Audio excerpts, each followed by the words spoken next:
بسم الله الرحمن الرحيم نينكي الله بدامي بمشاي بارقة بنانكي سيدي وحارنا مانتينا وحير سبب دغنو dumarka hore iyo dumarka hadeertaan farqiga u dhaxeeya iyo waxyaabaha sababay furiinka joogtada ay hadeertaan sida roobka camal ah marka waxaan rabaa dumarkii hore Soomaaliyeed ee xilliga 2000 meelahaas kuwii hore iska deeyaa 2000 meelahaas iyo markeena raggeena Soomaalida rabna gabar inaan barano aad bay horto adkeed fursadaha lagu baran karana way yaraayeen waad iskuul inaad tihiin daris inaad tihiin dukaanka inaad ku kulantaan iyo in taleefankii guryaha ku jiray leelanka aad mataqaana ku nasiibso si aad isku barataan markaas barataan kadib waxaa qasab ah jirto walaaltinimo iyo kaftan horta marka hore lagu sheekaysto jacaylkan soo boodada oo jidka la isku galay messenger jirin walaaltinimada ku sheekaysane walaaltinimada markay weynaato aad rabtid xiriir inaa u badashidna waa inaad mataqaana fariin qoraaleed diyaarisa adoo geeraaradii hore jacaladii boodari iyo adiga kuwaasi intaad koobiye iyo buugaagta jacaylkii erayaha ka soo baxsato waa inaad dirtaa markaad maseedka sii diraysid wadnaha ku qaadma waxaas leedahay walaaltinimadaadii kastiiraad amaad weysaa sida markay dhacdo oo laga aqbalo xataa xiriirka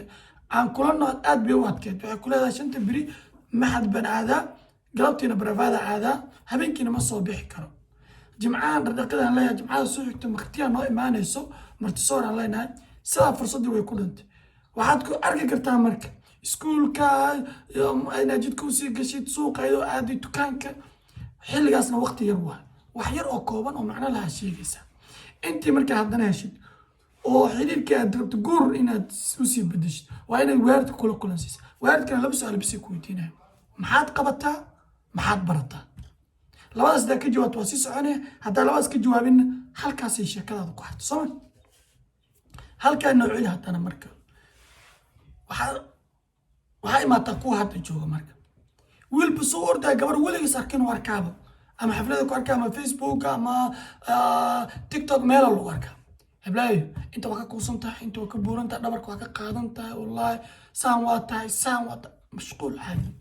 heblayo way qoslaysa ammaan bay weysataa biri waxaa leeyahay jacaylkaaga laabjeex ama loo yahayaa xala dhafra igu rido wallaahi soo jeed la'aanta waa seexa waaye badarka cusub lahaan oo leeyahay jacayl waa idan way badaa heblayo ma kulmi karna haa intee ku kulmeena hore james gibbs soo jeedeen intee ku kulmeena beerta nabadda liida hotel hebel mashquul ma jiro baaba diyaar waaye askari oo maasaab markaan waxaas weydiiyey hooshii iyo waxbarashadii ay kuwaas qaban jireen kuwaan ma laga cafiyey iyaga guriga wax ma ka qabtaan miya intaa usoo taagantihiin intaa diyaar u tihiin marka haddii orod lagugu guursado in orod lagugu furaayo maxaad ku diiday ilaa Soomaaliya waxay tiri geedka orod lagu fulo oroda looga soo dagaal yiri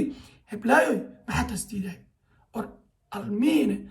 haddii aadnan guri waxba ka qaban camal kalena aysan jirinin walaalayaalo been sheega maanta waa mashquulsanahay maanta kana ahay maanta luuqana aad wardhaha si macno lay kugu yeelo laakiin naag soo boodayso soo ordayso walaalay macno ma laho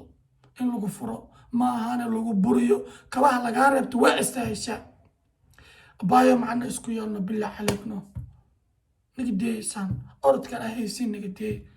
walaalayaal oo jabkan aad soo bandhigaysiin nagdeey jabkiina qarsada kuuskuuskan aad soo bandhigaysiin deeya lugtan banaanka taala deeya qoortan banaanka taala deeya xabadkan la kuusayo deeya waxaasoo dhan haysta meel ku qarsada hal idin soo raadiye war adinka dahabaatiidina bulkaata iska dhiginina bilaa caleyk hudhe iska dhiginina astaraatiidin saas waxaa la rabay in mataqaanaan wixiina waliinkala hadla waalidkii waa ku guursanaa ku tihiin hinif tiri waa ogolahay intaan ku wadana hinif waa ogoshahay war macnahay kuwaas lahaayeen ma lihidin miya mustaqbalkaaga adig ayaa aan noola kor u qaadi karo Soomaalidu waxay dhahdaa lax kasta meesha isdhigtaa lagu gooracaa in sidii kaba camal laydin gashto laydin siibo layn ka tago adinkaa keenteen waa inkanaxa walaalayaati idin jeclahay macna isku yeela aad iyo aad baa idin salaam